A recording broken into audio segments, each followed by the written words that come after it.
1 Samuel chapter 29. And I appreciate you being in the Lord's house tonight.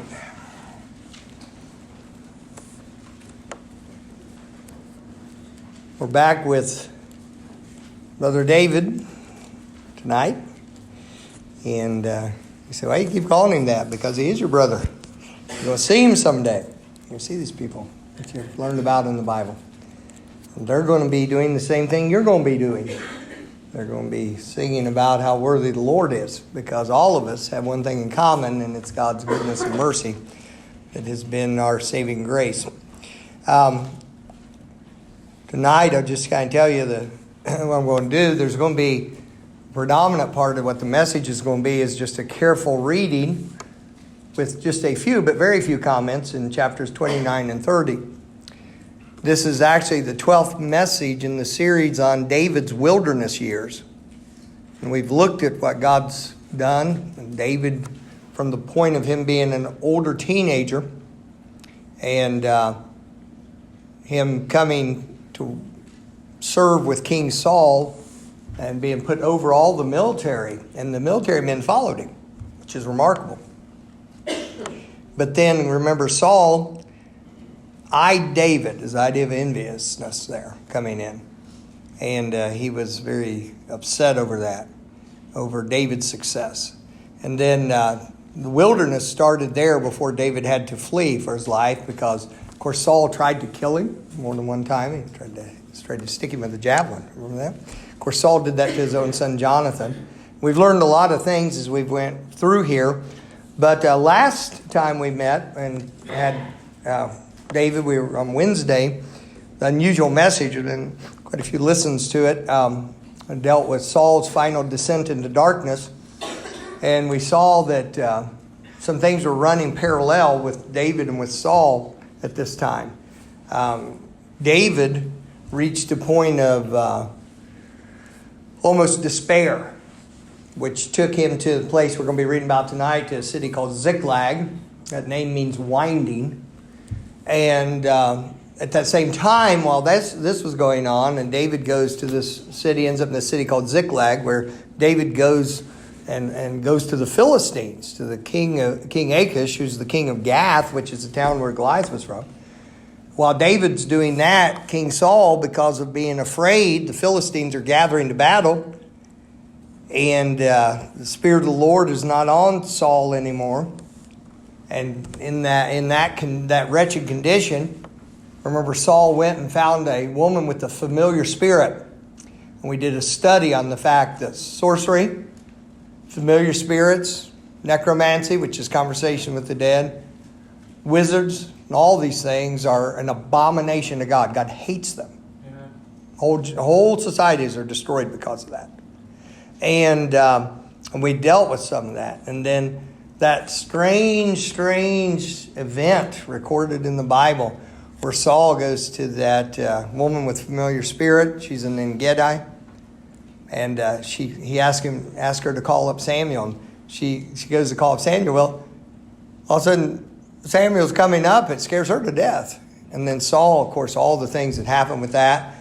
Well, at the same time that's going on, and Saul is so terrified that he goes to this witchcraft woman to try to find out what to do.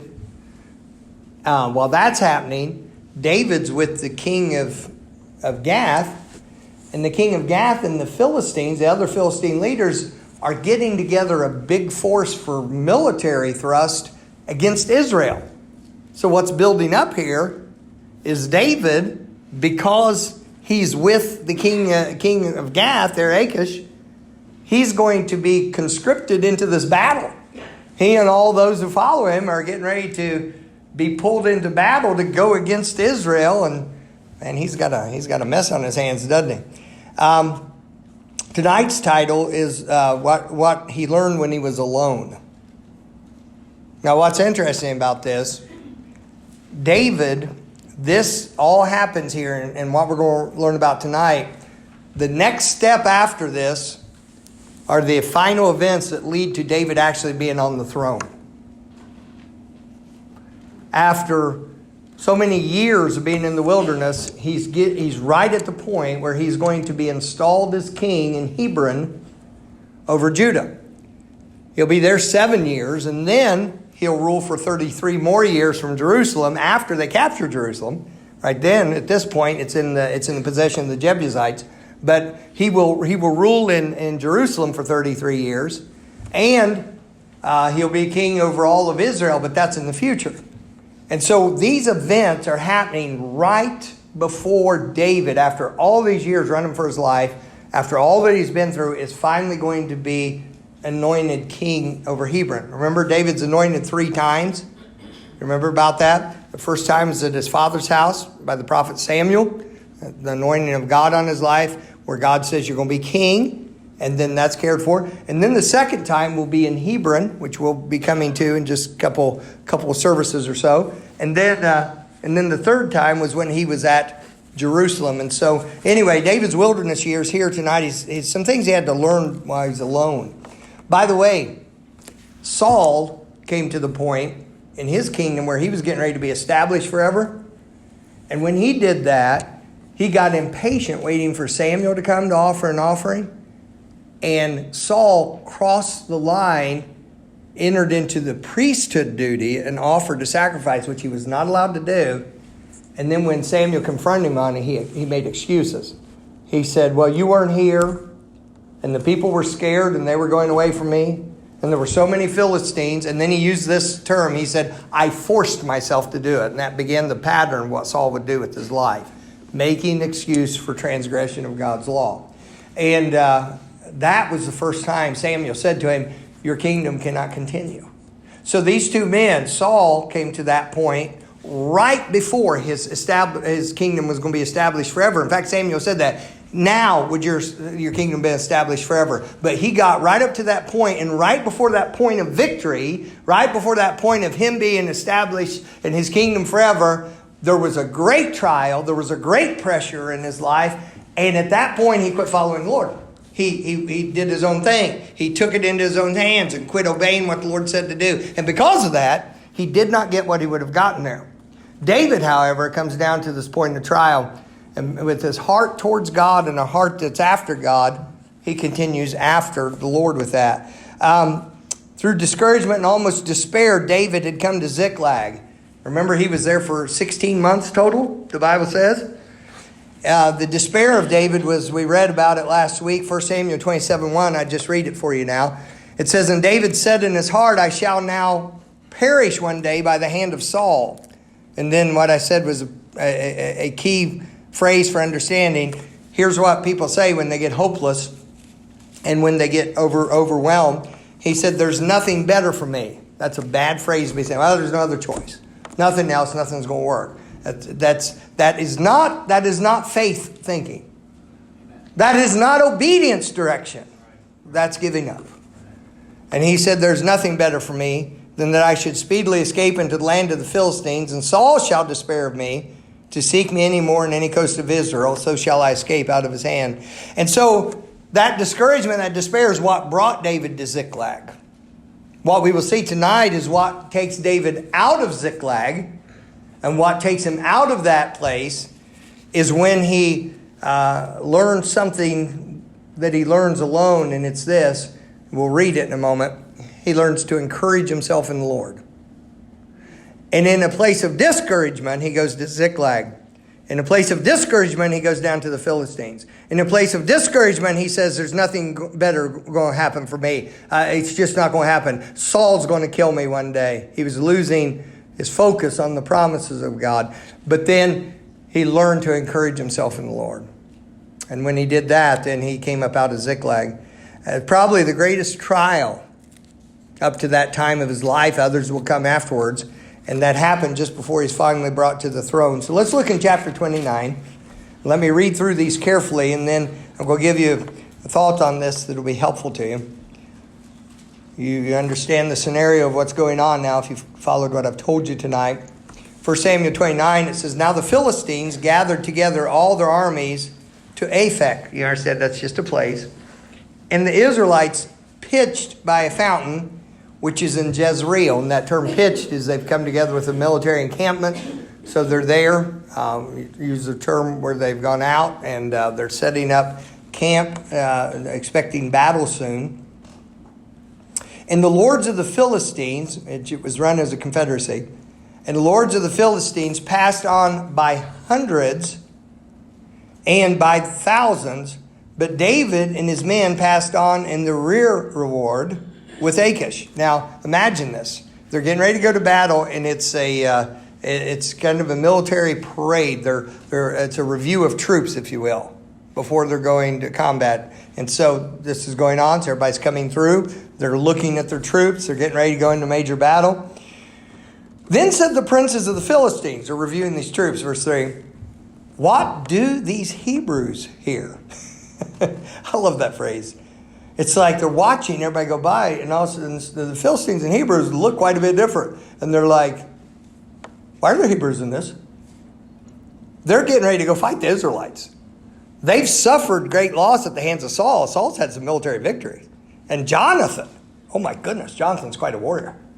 And they're like, what do these Hebrews here? Wait, hold on just a minute. What's going on with this? And Achish said unto the princes of the Philistines, "Is not this David, the servant of Saul, the king of Israel, which hath been with me these days or these years?" And by the way, secretly going out and fighting the Philistines the whole time he was there. "And I have found no fault in him since he fell unto me unto this day." So Achish is kind of proud of this. He's kind of got David as a trophy here.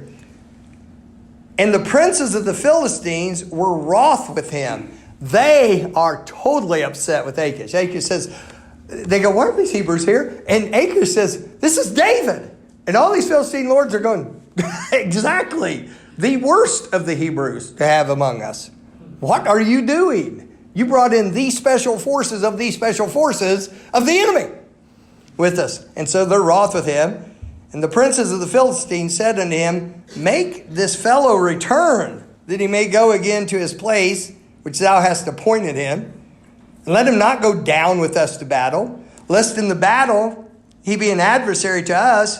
For wherewith should he reconcile himself unto his master? Should it not be with the heads of these men?" So these guys go, how do you think he's going to get back in good graces? What do you think is going to happen when he's fighting from the back of this group? And so they're upset. "Is not this David, of whom they sang one to another in dances, saying, Saul slew his thousands, and David his 10,000s? Apparently that was a top 10 song. They knew it. Verse 6. "Then Achish called David and said unto him, Surely as the Lord liveth." Isn't that funny? "Thou hast been upright in thy going out and thy coming in with me in the host. In with me in the host is good in my sight. For I have not found evil in thee since the day of thy coming unto me unto this day. Nevertheless, the Lord's favor thee not." Those were the men who made that decision. "Wherefore now return and go in peace, that thou displease not the lords of the Philistines." And David said unto Achish, now he was put on good act with this one, because I'll tell you what, he just got saved from a big problem where he was going to be going into battle on the Philistine side, going towards Israel. They talk about a mess. And David said unto Achish, "But what have I done? What hast thou found in thy servant, so long as I have been with thee unto this day, that I may not go fight against the enemies of my lord the king?" And Achish answered and said unto David, "I know that thou art good in my sight as an angel of God. Notwithstanding, the princes of the Philistines have said, He shall not go up with us into the battle. Wherefore now rise up early in the morning with thy master's servants that are come with thee. And as soon as you be up early in the morning and have light, depart." So David and his men rose up early to depart in the morning, to return to the land of the Philistines, and the Philistines went up to Jezreel. What a mess. Now that battle, and I'm foreshadowing a little bit here of what we're going to be getting into, not tonight, but that battle is going to be the final battle for Saul and for Jonathan. And a lot's going to change here. But let's see what happens with David. And let's find out what he did when he was alone. Because listen to me, you're going to be alone. You may be blessed and have a good relationship and an affectionate spouse, understanding. But at some point, you're going to be alone. I'm not talking about they'll necessarily be gone. But there are trials of the soul that you have to go through alone. And I'm going to help you tonight because the Bible helps us know how to do that. Look in verse 1 of chapter 30. It came to pass when David and his men were come to Ziklag. Can you imagine the emotion all they've been through? On the third day that the Amalekites, the leftover enemy from Saul's incomplete obedience, that the Amalekites had invaded the south and Ziklag and smitten Ziklag and burned it with fire, and had taken the women captive that were therein. They slew not any, either great or small, but carried them away and went on their way. These were people, these men, 600 men and their families, who had fled to David because of their situations of distress and indebtedness, discontent and such. And David had told them that he would care for them. He had cared for them. Now you can imagine these men of war are coming back. They've just been spared the situation of having to go against their own people. But can you imagine as they get closer, I wonder if they saw smoke first up over the horizon. I wonder if they could smell that whole city burning, according to which way the wind was going. You'd do that. What in the world? What are we doing? And as they're going back to this place, which had been a temporary place of refuge for them, if you will, for 14 months or 16 months rather, they come up and here it's burned. Everything they own is gone.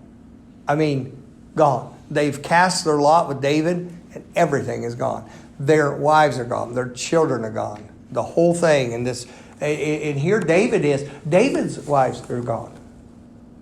David's goods are gone. Here he is. He's in charge of this whole thing. He's trying to follow the Lord. He's trying to figure out. He's got to be coming away from this deal that just happened with Achish with Lord of the Philistines, saying, Lord, thank you for that. My goodness, I'm sure glad I didn't have to figure out what to do next with that. And then he comes back and the whole city's burnt and he's in charge. And he obviously cared about this people. David became a captain over him. If you watch, he cared about the people. In fact, one main reason that God emphasizes that he chose David, because David had a shepherd's heart. I love the passage where God said that he took David from following the ewes, great with young, in order to lead his people. Because David, as a shepherd, watched for those that had a particular care and had a particular weakness and could be injured. And God said, that's the kind of man I want leading my people. I don't want a tyrannical Saul who will try to subjugate the people to his own pride and will damage the people for his own pride and will do things for his own glory and kingdom. I'm not looking for somebody to build the kingdom for me. I'm looking for somebody to serve my people, and I'll take care of the building with that. That's what he liked and wanted in David. And now David comes, and here's a situation like this. And look what happens. These men are overgrieved. And these are tough fighting men.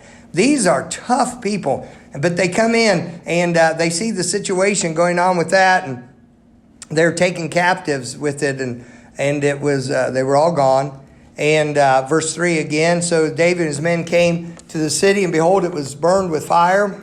And their wives and their sons and their daughters were taken captives. Then David and the people that were with him lifted up their voice and wept. These strong fighting men are just weeping, crying, overcome, until they had no more power to weep. They're just absolutely exhausted. And David's two wives were taken captives, Ahinoam the Jezreelitess and Abigail, the wife of Nabal the Carmelite. And David was greatly distressed. Look what happens. For the people spake of stoning him, because the soul of all the people was grieved, every man for his sons and for his daughters. But David encouraged himself in the Lord his God. His very men and these who had come out to him said, oh, I can't believe this is the final thing. Let's kill David. David, you're supposed to be leader. David, you're supposed to be in charge of this. And that incredible loyalty they had before and after this turned into anger against him. David felt what the Lord felt. Remember the Lord on the night which he was betrayed. Remember all that followed him left. It wasn't just Peter. But they all fled from him. And so David faced this.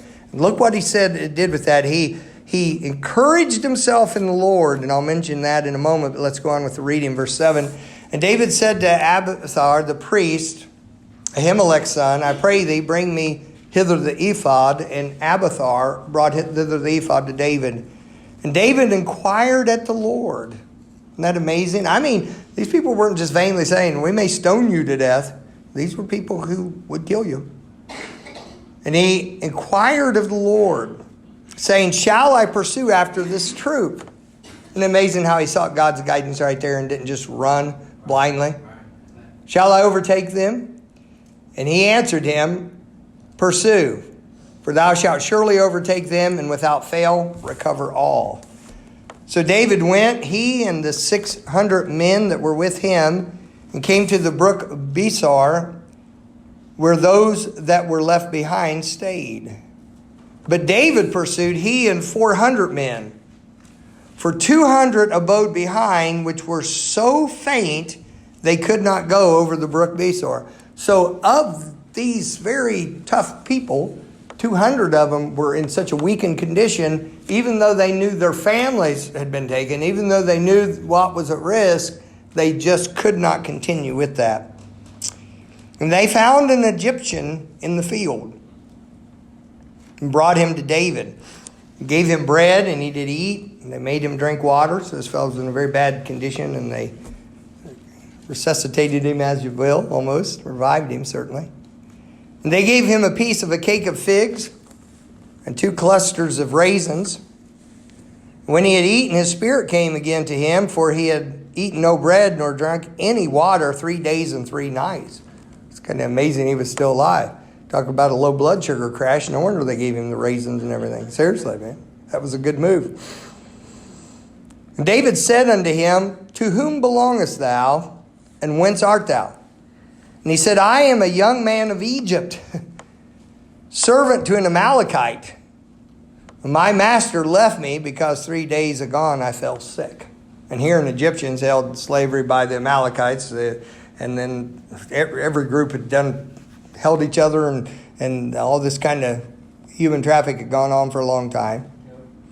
Then verse 14, he said, we made an invasion upon the south of the Cherethites, upon the coast which belongeth to Judah, and upon the south of Caleb, and we burned Ziklag with fire. David said to him, canst thou bring me down to this company? He said, can you show me where they are? And he said, swear unto me by God that thou would neither kill me nor deliver me into the hands of my master. He said, neither one I want those. And I will bring thee down to this company. When he had brought him down, behold, they were spread abroad upon all the earth, eating and drinking, dancing, because of all the great spoil they had taken out of the land of the Philistines and out of the land of Judah. So they were having them a party because they just had this big marauding incursion through these areas. And David smote them.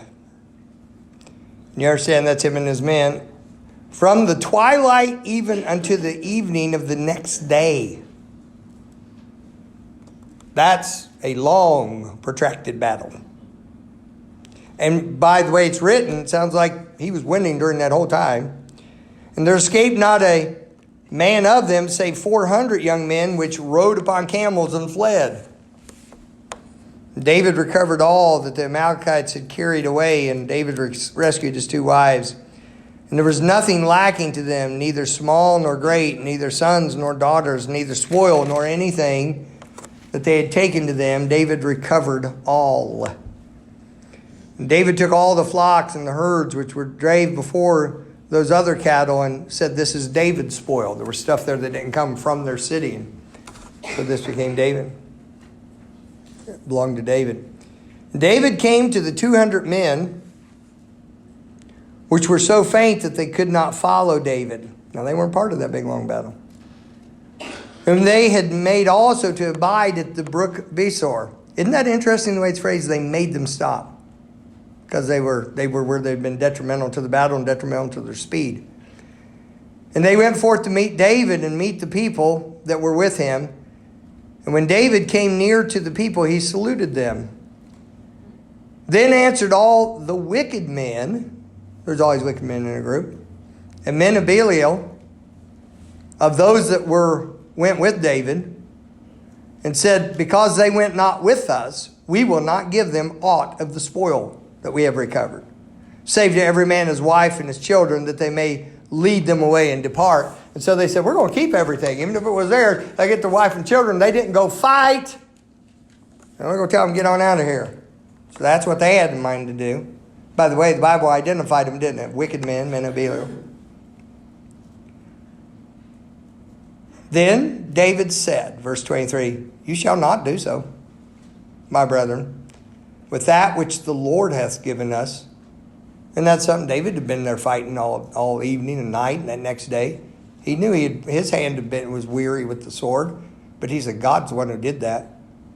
You realize God led us to these people? You realize God let us go into battle? And even in the battle, we didn't have any of our families killed during the battle. And we got everything back. And he says, they're not going to do that. He says, for the Lord hath given us, who hath preserved us, and delivered the company that came against us into our hand. For who will hearken unto you in this matter? But as his part is that goeth down to the battle, so shall his part be that tarrieth by the stuff. They shall part alike. And it was so from that day forward that he made it a statute and an ordinance for Israel unto this day. And when David came to Ziklag, he sent, watch what he does. Look how the wisdom's on him. Remember how he behaved himself wisely, behaved himself more wisely and all that early on in those wilderness years? Look at the wisdom of this. Look what he does in verse 26. And when David came to Ziklag, he sent of the spoil unto the elders of Judah, even to his friends, saying, behold, a present for you of the spoil of the enemies of the Lord. David is keeping those connections alive back where he's going to go rule. Now, can we look at this? Can we be wise as serpents and harmless as doves? Being a Christian doesn't mean you need to be a doofus.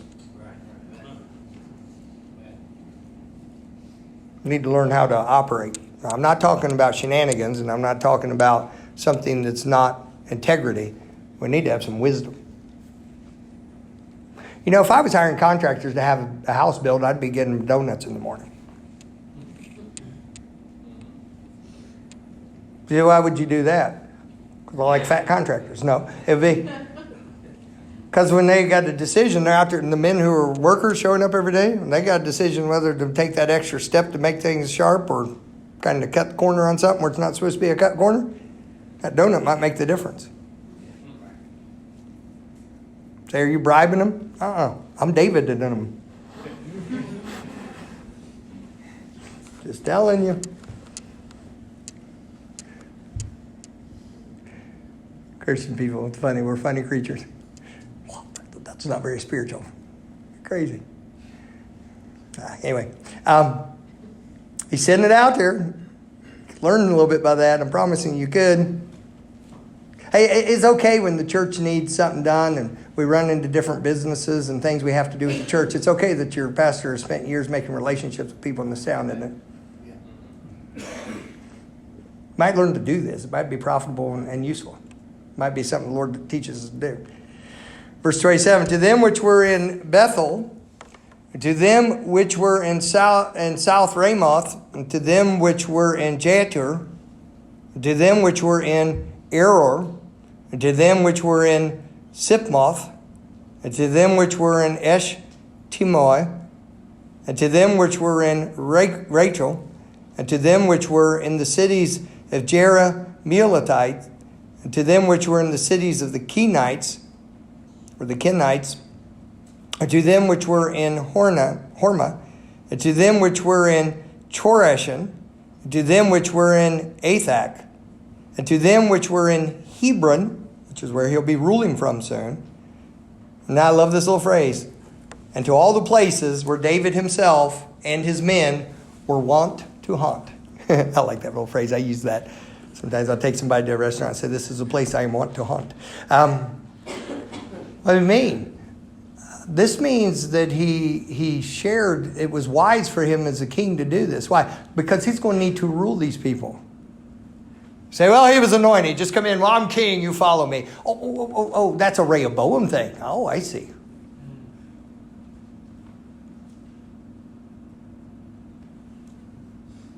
That translates down into problems at every level. Well, I'm just a parent. You listen to me. I'm just... Maybe that's not the best way in the world to lead like the Lord teaches us to.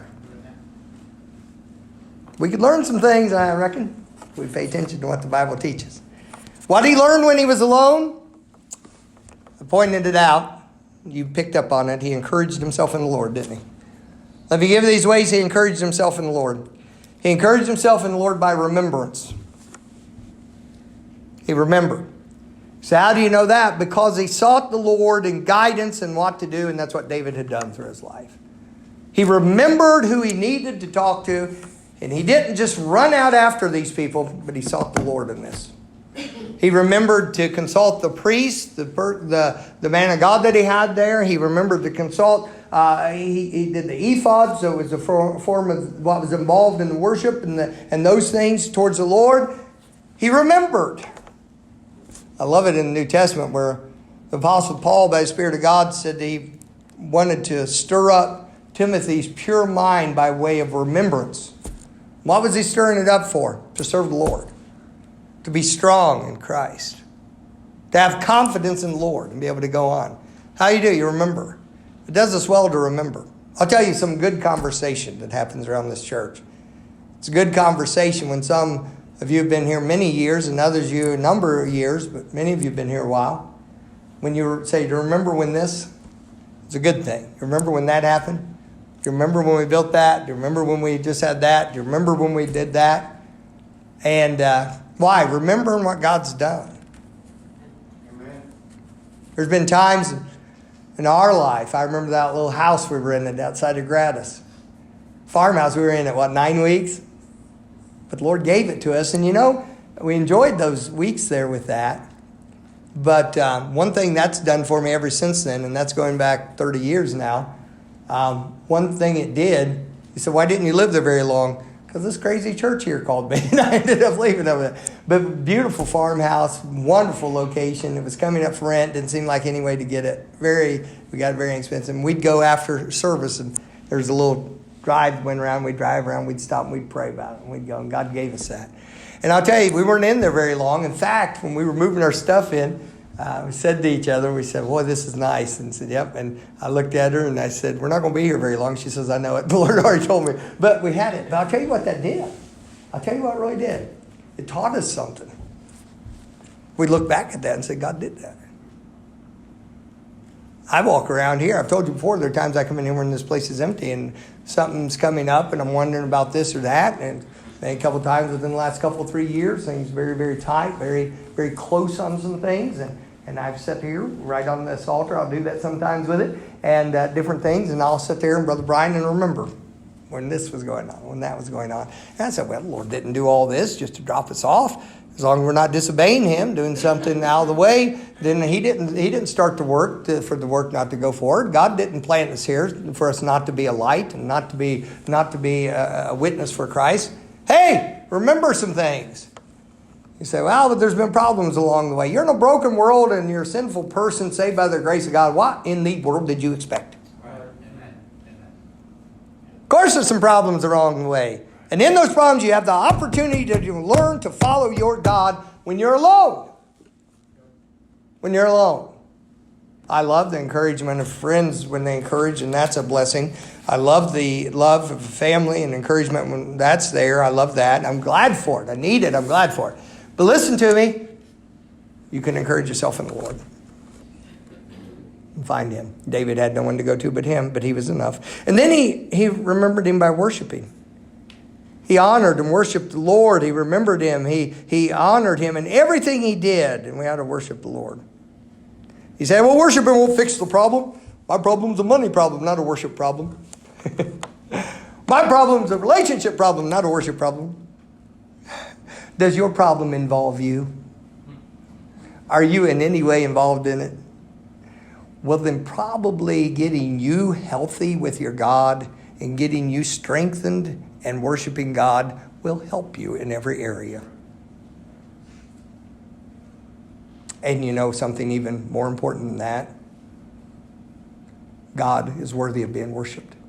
I wonder how much worship God gets this week.